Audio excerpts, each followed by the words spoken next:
Welcome back to InsideAMind. I'm Tom. And I'm Joe. And this is the InsideAMind chat show. A quick disclaimer, Joe and I are not professionals in the topics we discuss. We talk from a subjective point of view, from our beliefs and our experiences that we've had in life. Secondly, we absolutely love doing these videos, so whether you're watching it on the podcast or whether you're watching the chat show, please like, subscribe, and even share it with your nan. It helps us massively. Now sit back, relax, and I'm going to put our 10-minute timer on to discuss the important topic of mental health in relation to physical health. Okay. Let's go.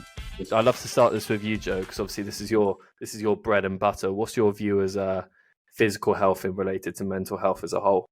Well, just from like personal experiences, I can tell you how happy I feel when I'm exercising versus when I'm not. I think when I've had time away from either being injured through playing rugby and I'm not able to move as much or at all, my mood is significantly lower.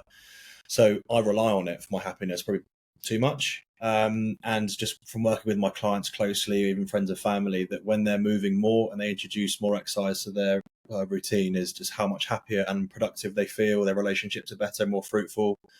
They feel sort of happier. I mean, the happy hormone, the serotonin's flowing, and it can only be a good thing. Sleep better, eat better, your work productivity is better, you're sort of happier and very better to be around as well. I know I am. So yeah, sure, I'm the same. Mate, preach it. I'm the same. One important question that I just thought of, and I thought it was a great question, is if it's so important and it makes you feel so good, why do people never prioritize it? Well, the majority of people, why don't they prioritize physical fitness? It's a really good question. I think the misconception around physical fitness is that people think it's going to be really, really difficult. And by all accounts, a lot of it can be, and being able to push yourself into those realms can be, but that's quite a small group.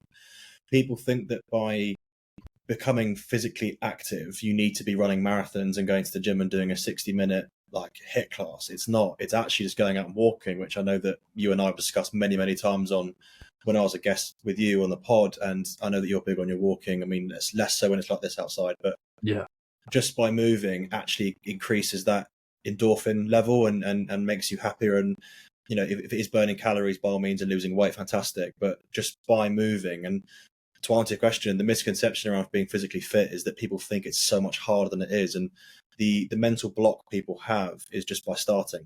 Once they start, they realize actually this is quite fun, and I can make it my journey, not what I see on TV and what I see on Instagram, whatever.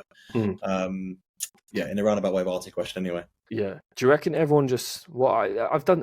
I can say this from personal experience as well. Yeah. But I think there's just so many excuses to not go and do it. If that makes sense. They're like, oh, the weather's bad. Oh, it's a bit dark now.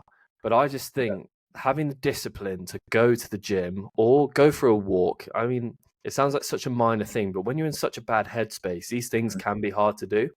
So for me, if it's just switching off my phone and being like, I'm going to stop working for it.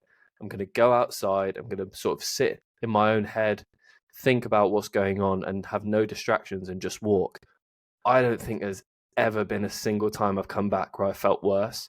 And I try and remember that. And I'm like, cool, it's a bit damp outside, it's a bit rainy, but I always force myself to it. That's one of my number one things is It's not like, going for a 5K run. That doesn't work for me as much. Literally just going for a quick walk, 30 minutes without my phone, I always come back happier. And that's literally one of my favorite. That was the thing I talked to you about on our first episode of the podcast, which you sort of related to on my Instagram story, which kind of led us to this point, and now we're somehow here. But yeah, that was kind of the point which started it, and that was something that resonated with you as well, wasn't it? Yeah, I think it's twofold for me. I think finding what works best for you is huge as well, because what works best for you and your walking wouldn't necessarily work for someone who wants to do tiddlywinks in the back garden. I feel like you have to find something that works for you. And if you decide to go for a run and you hate running, don't run. It's as simple as that. You can't force people to do things they want to do. That's why there are 1,001 clubs out there and 1,001 exercises to be doing either from home, the comfort of your own home, if you don't feel comfortable going to a gym. And a lot of people don't, by the way. A lot of my clients don't, which is why they use me.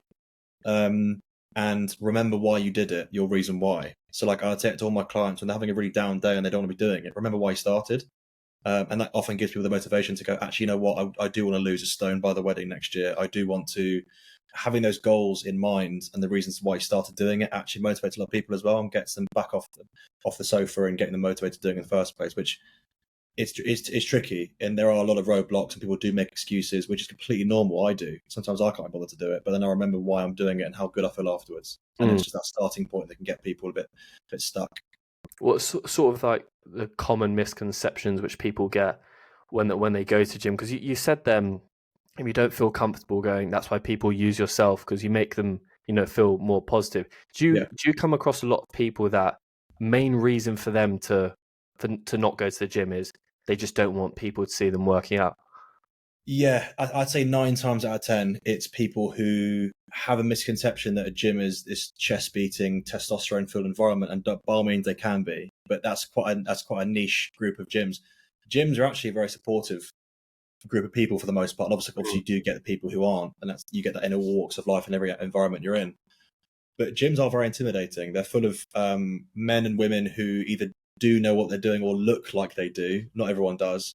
And for a novice to walk in there who's completely unaware of what's going on and has no idea how any of this stuff is, it's scary. So I think the misconception is that people aren't going to be able to help you, and gyms can be a very scary place for people. So what I would say is go with someone that you know who maybe knows a bit more about the gym. And if you don't, ask for help. And that sounds really stupid because people aren't very good at asking for help. But the personal trainers that are on the gym floor there are there for a reason. Just go and ask questions, and they'll be more than happy to help you. From someone who worked in the gym for 3 years, is when a member came up to me and said, "How does this work?" I was so happy, because you spend a lot of time just sort of wiping machines down and having conversations with yourself, because it's quite a sort of mundane job for the most part when you aren't actually physically training people. So my advice to anyone being out there right now, when you are new to a gym, find someone you can go with who might know a bit more than you do, and that sort of, it's security in numbers, and ask questions. And if you can reach out to someone like myself who knows a bit more about it and who can help you with a few things, do that as well. There's a few tips there that I'll probably suggest. Yeah, I love that. I know also when Joe and I were talking about this off camera before, we came across some crazy facts. And I know there was one that you wanted to share, and I was going to share one which sort of stuck out to me. Yeah. What was that fact for everyone listening at home? It's mental. From memory, I think it's 50% of young people between 12 and 21 aren't active in day to day. They're sedentary. Yeah. So that was like, I know that the obesity levels and activity in young people is really, really low, but I had no idea it was that. Like half of people between 12 and 21 aren't physically active on a daily basis, which is... Why do you reckon that is? Like mobile phones? Do you reckon it's... Well, to be fair, the majority of people are hungover when they're between 18 to 21 at uni. But do you reckon that's like sedentary lifestyle? Because a lot of stuff is just online now. A lot of stuff's easy to access online. Whether that's work, whether that's uni stuff, and people are just not moving as much. Do you reckon that's the reason? I think so. It's hard to say, because a lot of it's obviously harder to reach out to sport once you finish school. So if you leave school at 16, 18 or whatever it might be, once you finish education, you then have to go and find sport, and usually it involves cost. You have to pay to be a member of a club or something. And obviously it's the added extra bit of having, I've got to go out for a run, and obviously you go to university, you fall out the rhythm of doing it. So if you do go to university, obviously your priorities change. Your priorities do change. I mean, you'll know, college, university, it's more about sort of the drinking and the social atmosphere, unless you're lucky enough to be involved within a sports club. That's a few people.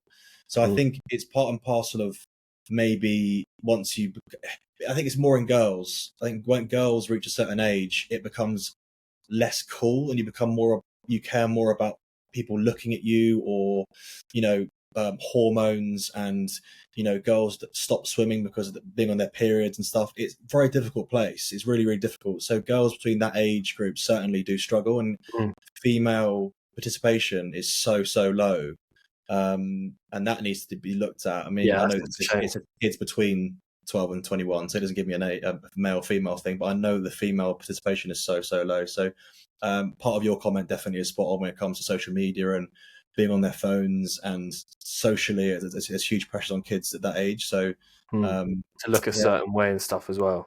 Yeah, for sure. Yeah.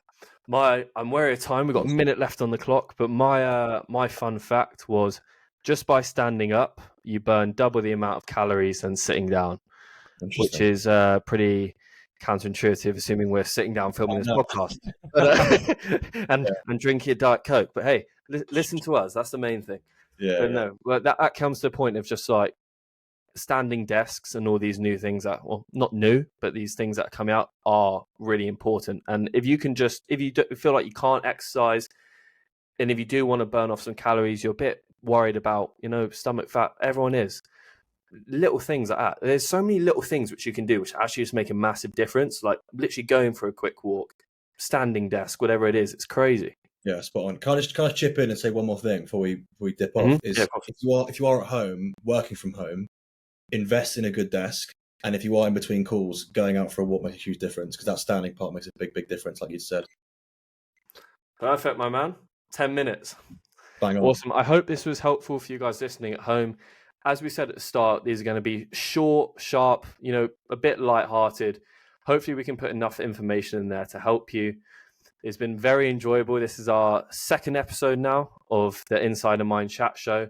We can't wait to get on to the next ones. You guys are giving us loads of questions to look at, so we're going to get on that. We're going to do as many as we can and learn as much as we can as possible to help you guys.